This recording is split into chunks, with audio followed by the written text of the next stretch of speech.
part of my overall goal was so that, we're sharing resources and support and creating kind of this ulterior universe of like hope and positivity, as opposed to like the normal Google search of glioblastoma, which is all negative and no positivity and a lack of hope. Welcome to A Place of Yes, a podcast about how I moved through my darkest hour. And for me, that was in channeling my grief into good. Welcome to the show. Welcome to A Place of Yes, a podcast where we focus on channeling our grief for good. I'm your host, Heather Strotter, and I am here today with Kate Snedeker. Kate and I met through a mutual friend. One of the things that I was really excited to kind of connect with you about is I think, although there's about 30 years between us in age, we have at different parts of our life, like our journey is very similar. We've lost someone very important to us, and we took that and did some good with it. One of the things that stood out to me when I was learning about your story, which we will get into, but was that you really created a community for yourself that didn't exist. Or you created a community for others that didn't exist for you, I guess is the better way to say it. Welcome to the show, Kate. Thank you for being a part of it. Can you share with my audience, can you give a little, talk about who you are and a little bit of your grief, share a little bit of your grief story with me? Yeah, so my name is Kate Snedeker. I was born and raised in the DC area, right outside of DC. I am the founder and director of a nonprofit organization called Gray for Glioblastoma, which started as a result of my father's diagnosis with brain cancer.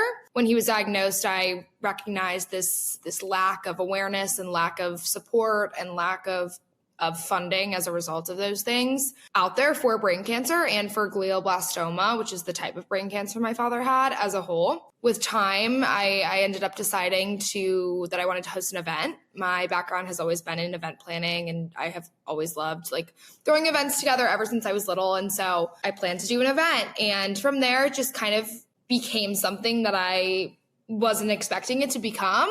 I had family and friends and just people involved in my family's life urging me to turn it into a nonprofit and, have a mission and have this one event be an annual event alongside, other initiatives and projects. And that was really daunting for me because that was in 2021 and it was when I was just beginning my sophomore year of college. So tell me about your dad. Let's start with your dad. So you were 21 when he was diagnosed. Is that true? I was 2019, maybe. Okay. Did anybody see it coming? Was this sort of was he sick or was it what? Yeah, no. My dad was a very healthy individual. He, we had an at-home gym in our basement. He would cycle on the bike all the time, and fitness was really important to my family and being outdoors. And, my dad was very similar to me in the sense that he was always juggling a million different things at once. He was juggling a high position in a job. He was the VP in a company and raising kids, but not just raising us, being a dedicated, very involved parent, very loving and invested parent. And then also juggling, everything else that comes with life. It wasn't something that anyone ever saw coming. And brain cancer doesn't have genetic markers that we know of. It doesn't have so there's no history in my family of brain cancer. There's not any big links out there for direct causes for brain cancer. And so there was nothing that we were worried about. It just kind of happened one day, So I was at school and my dad and stepmom were at my house, is the story that I've heard. And we're just hanging out. My dad had been working out and then they came upstairs and we're making dinner and my dad kept dropping things and was kind of stuttering in his speech. And they kind of were playing it off as, you must have had a hard workout, just kind of joking around about it. And it just kind of progressively over the next hour or so got worse to the point where my stepmom was write my name on a piece of paper. And he couldn't do it. And so from there, she was like, we need to go to the hospital. From there, they told my family that they think he had a stroke and said, come back in a couple of months. And if the swelling hasn't gone down from the stroke, then it's going to be something else. But we can't tell right now because there's swelling in your brain. Was kind of just told to go back to normal, go back to everyday kind of behavior. And it wasn't until a couple weeks later, he started getting like his face started tingling one night. And he was like, this is weird. This should not be happening. I'm going to listen to my body and we're going to go back to the hospital. They went back, and from there, the swelling hadn't gone down at all. And so they took more CTs and dug a little deeper and found out it was a brain tumor. And if he had waited those 2 months, it probably would have been inoperable at that point. He was very lucky to have, listened to himself and known that it was probably good for him to go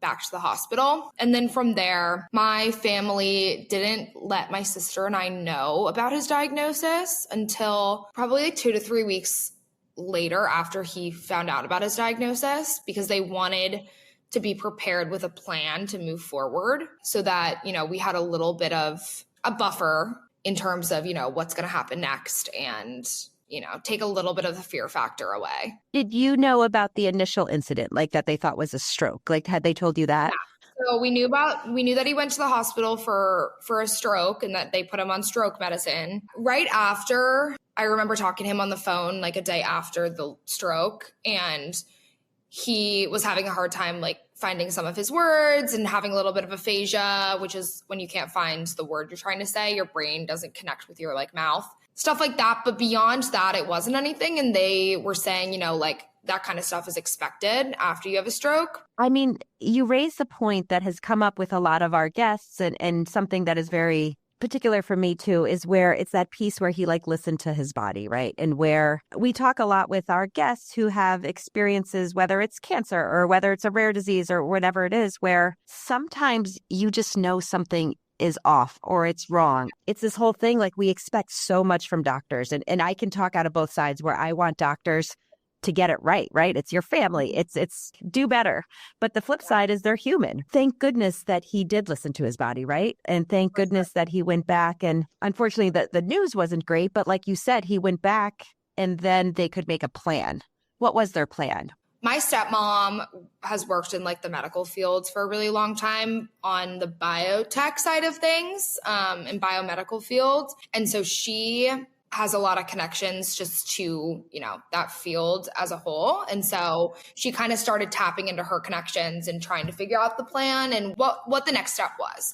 And so from doing that, they were able to get kind of second opinions from a few different doctors and researchers. From there, it was, this needs to come out as soon as possible. We need to operate. But the question and what we were trying to figure out was, who do we want to do the operation? From there, again, it was just a matter of her tapping into her different network and finding different neurosurgeons that we were going to decide between, which we were really blessed that she had these connections because we were deciding between world-renowned surgeons. And the decision ultimately came down to a couple of things. The surgeon's experience, obviously, and who the neurosurgeon was, and B, what the post-resection like protocols would be, what they, were offering or their suggestions. And then also the neurosurgeon and their team as individuals and who our family was able to connect with the most. So my family came to us with this plan of, okay, we have these 3 options that we're deciding between, and he's going to hopefully have surgery within the next month. Then my sister kind of wasn't really interested in being involved in any of that. And I wanted to listen to all the conversations that were happening. I sat in for a couple of the conversations with the neurosurgeons. And it was funny because the last neurosurgeon, and it was a neurosurgeon and a researcher, they were kind of pitching a clinical trial that was just starting and that they wanted us to be involved in, and were, I guess, giving us the information on that. But prior to getting on the call, we kind of thought that they were like our last option. We thought, this is just in case, this is just another call because why not? But after this call, my whole family immediately was like, we would like to work with this team because of all 3 of those factors that I mentioned. Like, yes, you want the top-notch physician, you want the best educated, you want all of those things. But you also want someone that you can sit around a table with, feel like a personal connection. And I sometimes think that personal connection, I don't want to say it's more important than the other things, because obviously you need the other pieces, but it's what gives you that feeling like, okay, we're going to get through this, or that feeling that you're a team, right? Yeah, and kind of more of like a this is meant to be, this is kismet type of feeling when you hear like all these connections being made and also just like creating a relationship. They sent us personalized notes after my dad passed. They were just very, very involved and were just an incredible team. And it became very evident that it was the right choice that we made. What is the age? You referenced your sister. Is she older or younger? My sister's 3 years younger. So Okay. she is a sophomore in college right now. So was she was living at home when all of this was happening? She was living at home and was in high school. My parents are divorced, and so it was like 50-50 split of time. I guess when my dad went to the hospital, my sister just happened to be at my mom's. The loss of one person impacts everybody in the family so differently. Even though everyone's mourning the same person, it looks different, right?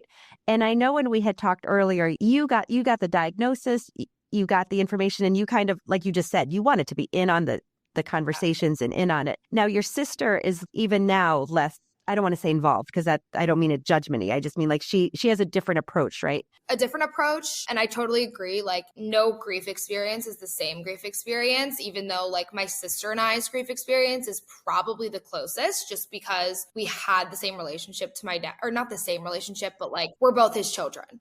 It's not surprising, I would say, that we have had very different approaches to our grief because personality-wise, we could not be more different. I'm the more extroverted person, and I'm more like ignorance is not bliss for me. I need to know every detail at all times. And she's more, I'd prefer not to know. I prefer to like kind of be a homebody. The way that we approach grief, you could probably predict just from knowing us before experiencing a loss. Early on in filming the podcast, I had my husband on. You know, obviously we both lost our son. And we've talked about it and we have gone through this journey and, you know, we started our foundation together and all of these things. And I will tell you that we sat and had this conversation really focused on grief because I was like, oh, be on my podcast. And the things that came out, even though we're talking about the same loss for this really long period of time, we're still so different. No matter how much you talk about grief and you know, I'm sure, you know, you become a little more well-versed in it, right? Like I can sometimes talk about Jake and the work we're doing in his memory in a way where like, I'm not crying all the time, right? Like I can talk about it like pretty comfortably,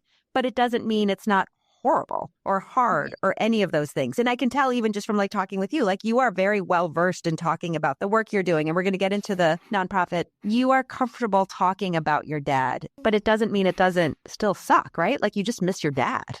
Do you feel connected to him with the work you're doing with the foundation or talking about it? Like, is that one way where you kind of feel like, what do you think he's thinking of all this? Yeah, I've actually been asked that before. And every time I like don't know what my answer is. I know he's proud of me and I know like I obviously feel very connected. Through everything I do, it's kind of elongating his memory. I try to make that pretty visible in kind of everything that I do.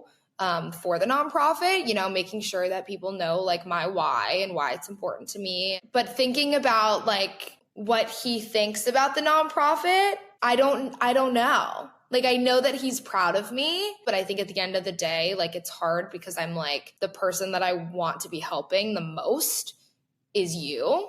And he's no longer here because at the end of the day, like I wish I could go back in time and have started this nonprofit prior to, you know, when he passed. Or, I mean, I did start it prior to when he passed, but prior to when he was diagnosed and everything like that. I think that's so kind of touching what you just said, though, right? Like everything you're doing, you wish you could be doing for him.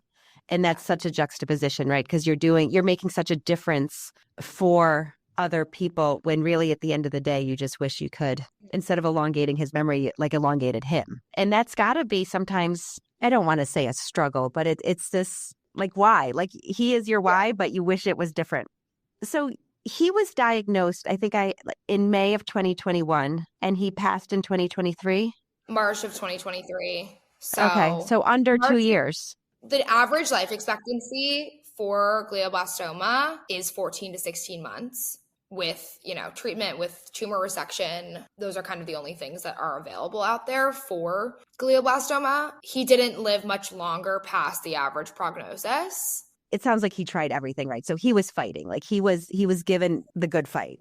So you were in school during this time? Were you back and forth? Like what was your relationship like with him? Like, did you want to just be with him or were you happy to be able to be back in school? Like, So, I mean, obviously when he was diagnosed, I was just like kind of blown away. I was in a long-term relationship. I spent a lot of time with my then boyfriend. I think I not used him, but I think he was a big source of support and a big place where I would, kind of release my grief. At that time, it was kind of hard to be at home. And so that's why not why I spent so much time with him, but I think it was a factor after my dad was diagnosed and, we learned about the prognosis and he had surgery and things were just starting to kind of, change. It kind of felt like every moment with my dad had to be something special. It felt like I couldn't just have a conversation with my dad. It felt like it had to be, like a transformative conversation. That became really, really hard for me because I kind of just wanted normalcy. I wanted to kind of not think about it and not, have to have, really deep conversations, and not even if they didn't even need to be deep, but sometimes they just felt heavy. So for a while, I think I kind of was pushing it away and kind of ignoring it and trying my hardest to just be a normal kid. I also was somebody that always talked about my feelings.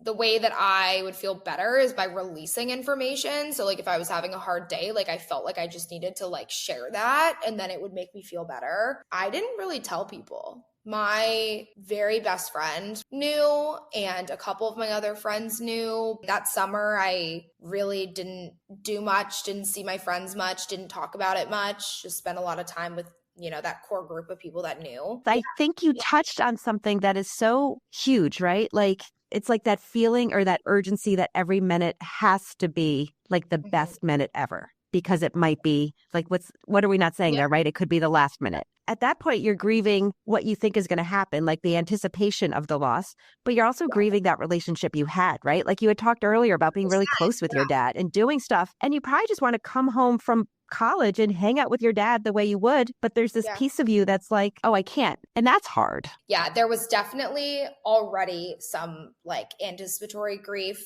for sure. But then on top of that, there was the grief of like, you're not who you used to be, and our relationship isn't the same as how it used to be.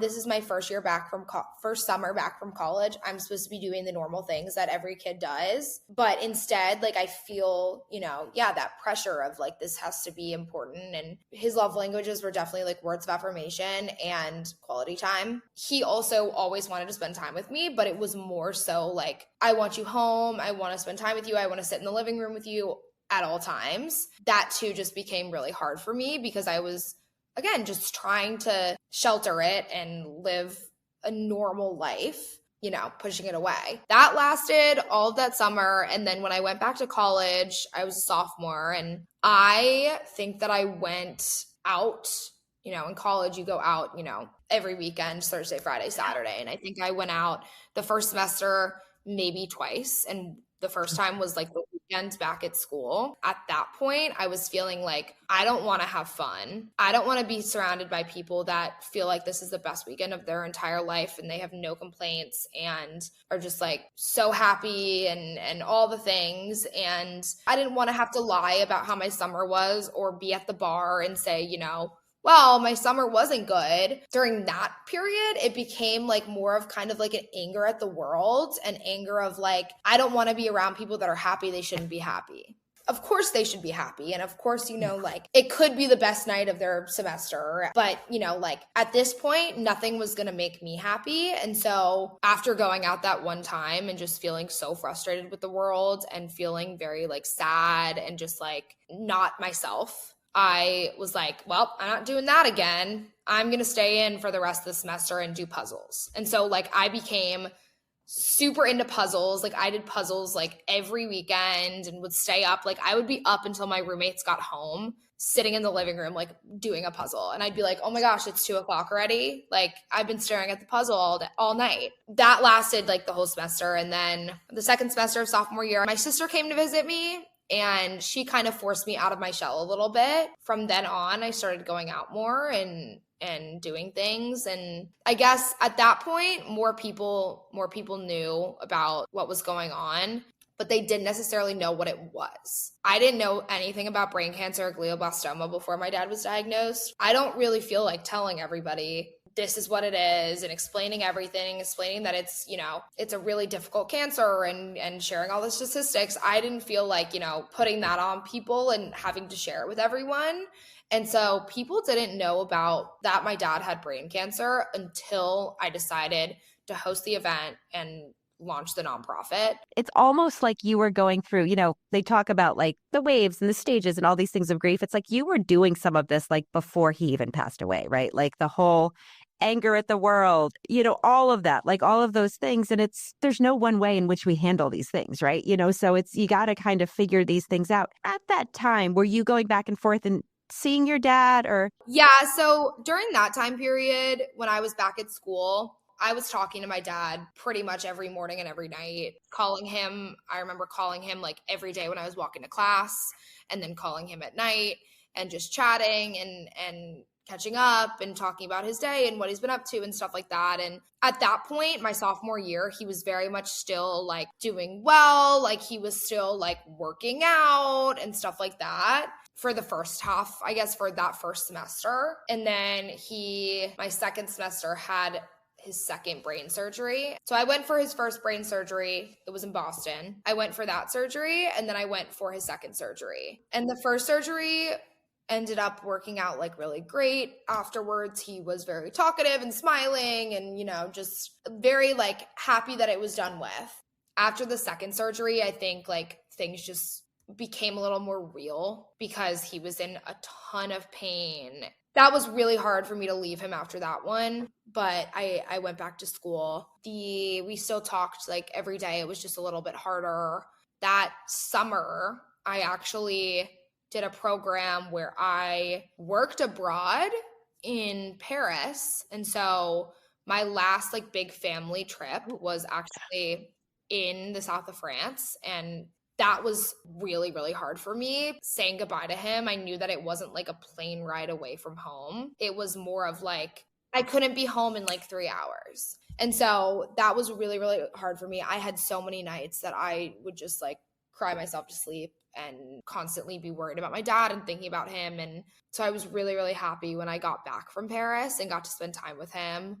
In my junior year, that's kind of when things just kind of started to go downhill more. So I started to come home a lot more frequently. From somewhere between like December and January to March, I was at home more than I was at school, to the point where like I was having conversations with my teachers and with administration about like dropping classes. Like I would go home and stay home for an entire week and go back to school for a couple of days. And then in like February, or I guess even January, I was just home. Like I booked a one-way flight. I wanted to spend time with him. And at this point, he was like bedridden, so he wasn't really getting out of bed. And we had like a caretaker as well. And a lot of my family was there coming in and out for those months. It just became like so much more important than anything else that I was with him. And even if that was, he slept like the majority of the day, it kind of filled me more to be next to him and be with him than be elsewhere. It was really, really scarring for me, I think, to see, my dad in this state where he couldn't get up and he had to be,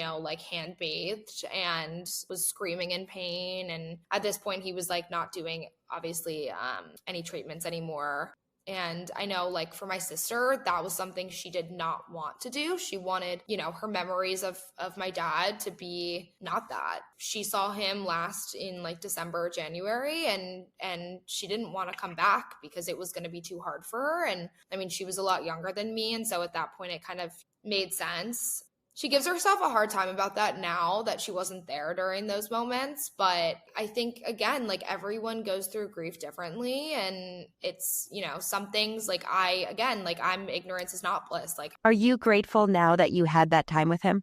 I think it's really hard for me to like look back at those moments because like they're still kind of like triggering to me in like a scarring way of like, I don't want to see my dad like that. And like, no one should ever have to see their dad like that, especially at my age. But I look back at like that time as a whole and am so grateful that I just got to like be there.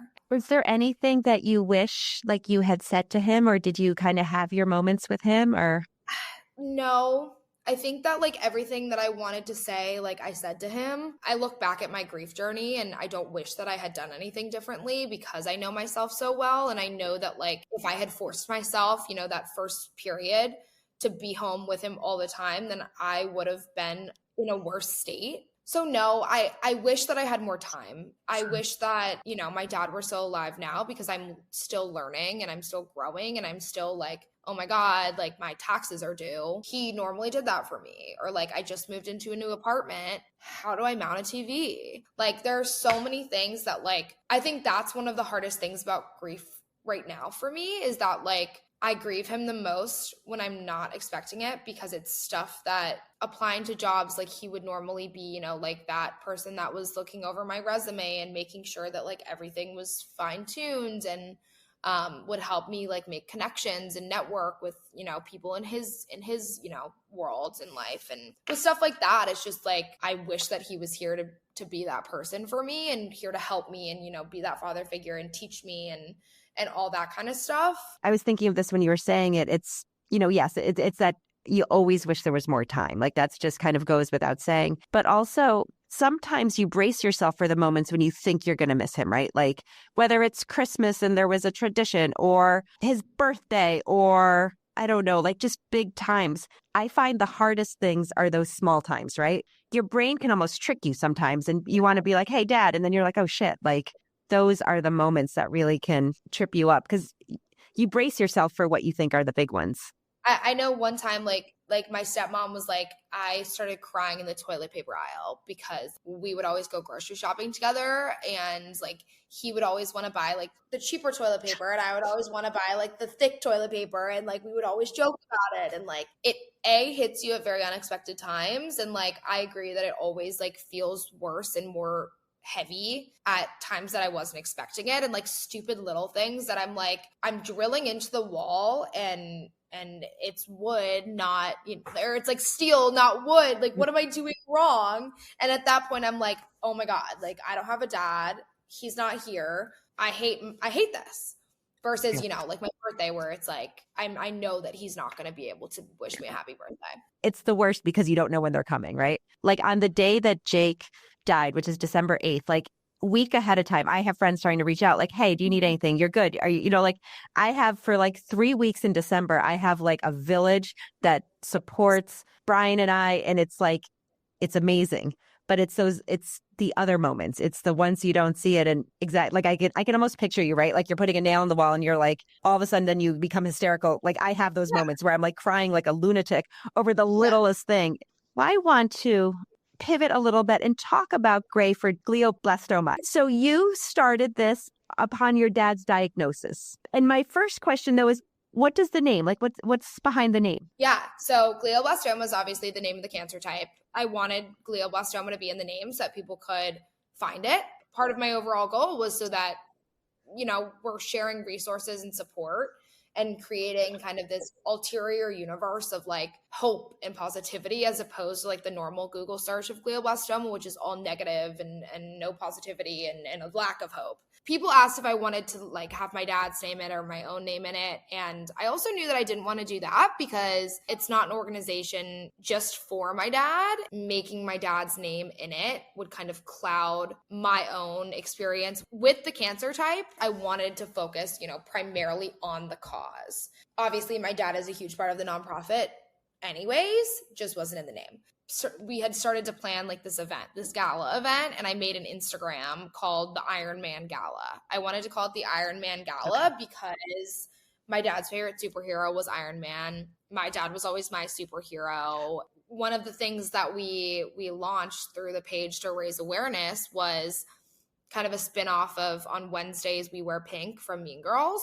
We did on Wednesdays we wear gray for glioblastoma because gray is the cancer color. Months down the line, when it came time to pick a name for the organization, I was like, why don't we do gray for glioblastoma, since that's like one of our biggest projects and it has, you know, the awareness of the color, the awareness of the type of cancer. From there, I wanted to make sure like our logo had, the kind of the other part of our mission that was, fostering hope and positivity. And so our logo is like a little brain with wings. We made the brain in the logo gray, and then the wings we made purple because purple is like the cancer color in general.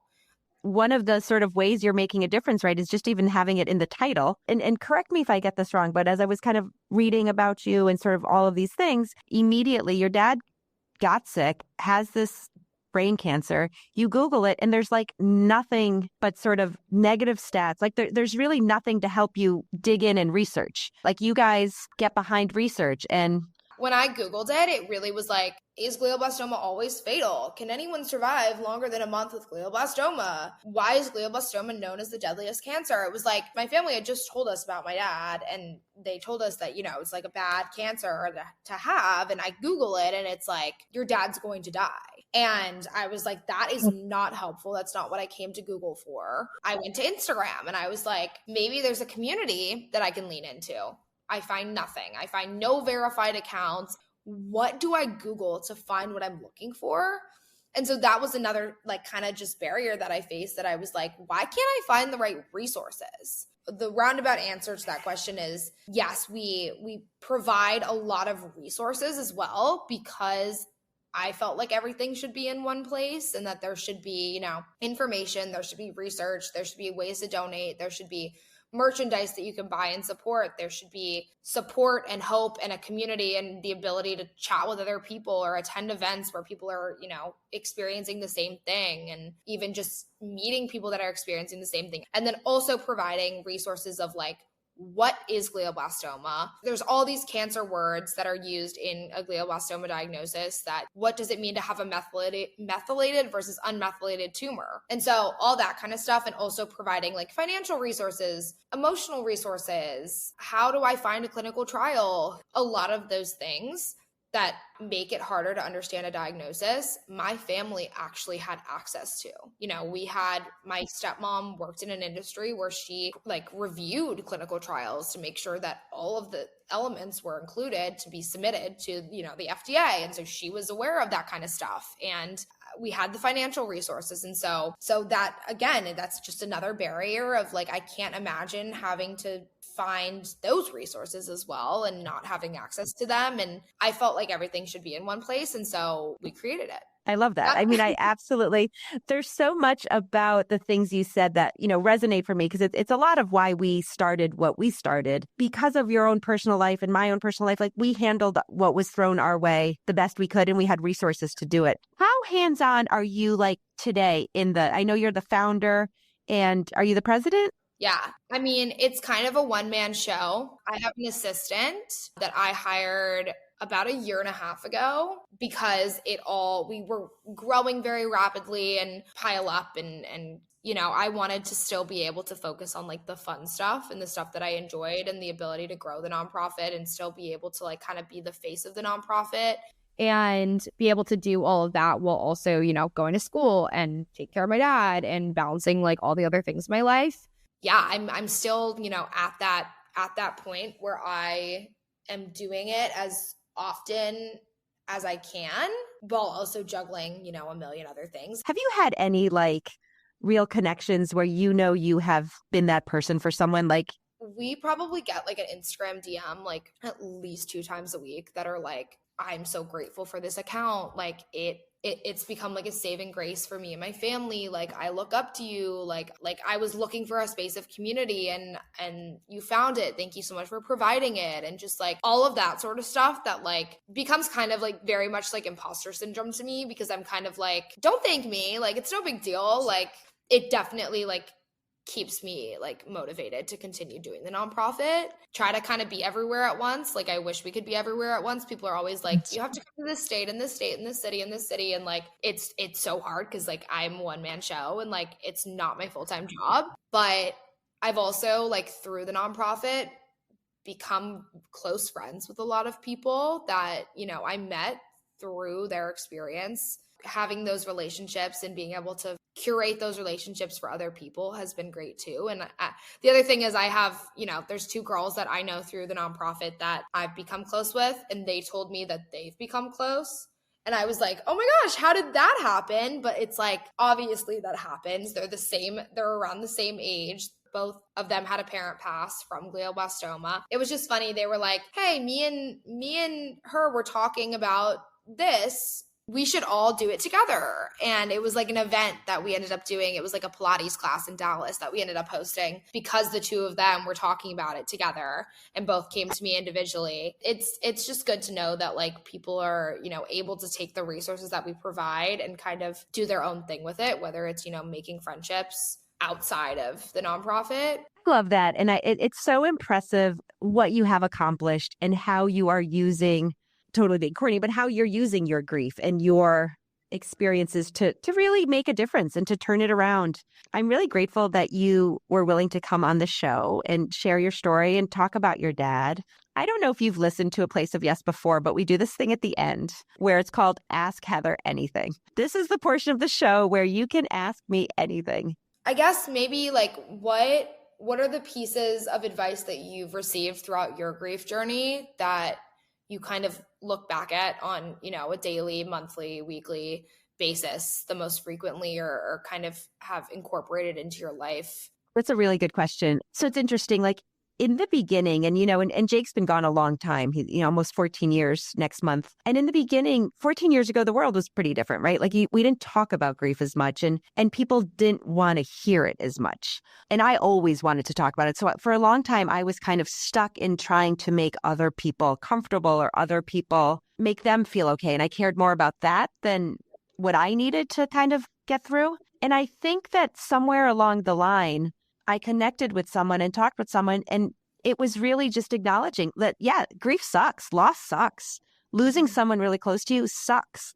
And lean into it and be okay with it and do what you need to do, right? And sometimes it's exactly your story. Sometimes it is not going out and staying home and doing puzzles and like being in your own head, and still all these years later, it's the same thing. Like sometimes I still need alone time and I need to just be in my own sadness. And other times, frankly, I want to go out and have drinks with friends and not think about it. My go-to on a daily basis is just lean into whatever it is you need and don't worry about making other people feel comfortable. They will either figure it out or they won't. Like I will talk to Jake all the time and I don't care who hears me. Sometimes it's kind of wacky. Do you talk to your dad? I don't. I'm not at that You point don't? yet, but I'm very aware of like when he's listening to me. I see my dad through rainbows, and every single time that I'm like in need of a rainbow, I get a rainbow. And like I have 2 text conversations where I've texted somebody and said, I need a rainbow right now. And it hasn't even been raining outside. It's been sunny, clear skies, and it starts raining. And I look up and I see a rainbow within the hour of me sending that text. And then like I know so deeply that my dad is there to support me and that like he can hear me and he's listening to me and he's looking down on me and being my cheerleader. And from that moment, like whatever I was feeling, it gets like erased from my body and I move forward with, motivation and strength. I love that so much. I actually got chills in all of these conversations I have with people. Some have signs, like some come in dreams, all these things. But like, so I have a cardinal, right? Like that's Jake. I love it because I think it's real. And I know exactly what you mean, right? Like, it's like a reset. And whatever was bugging you, like you see that and you're like, deep breath. Totally. Okay, good. Pivot, go. Now, when I see a rainbow, I'm going to think of your dad.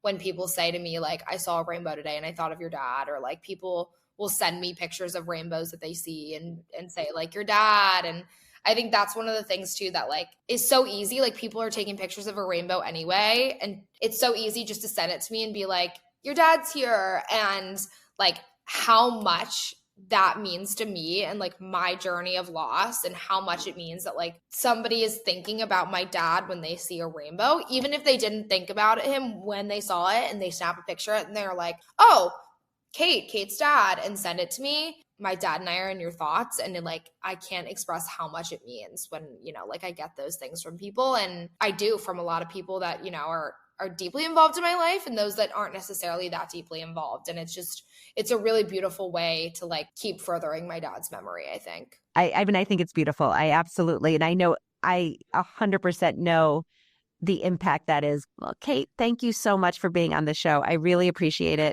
I've loved getting to know you a little more and chatting. So thank you. Thank you so much for having me. I really appreciate it. Thank you for listening to A Place of Yes. Please follow us wherever you listen to your podcasts. If you really like this episode, please share it with a friend. It would make a world of difference if we could just reach more people and share the work that we do and the stories we want to tell.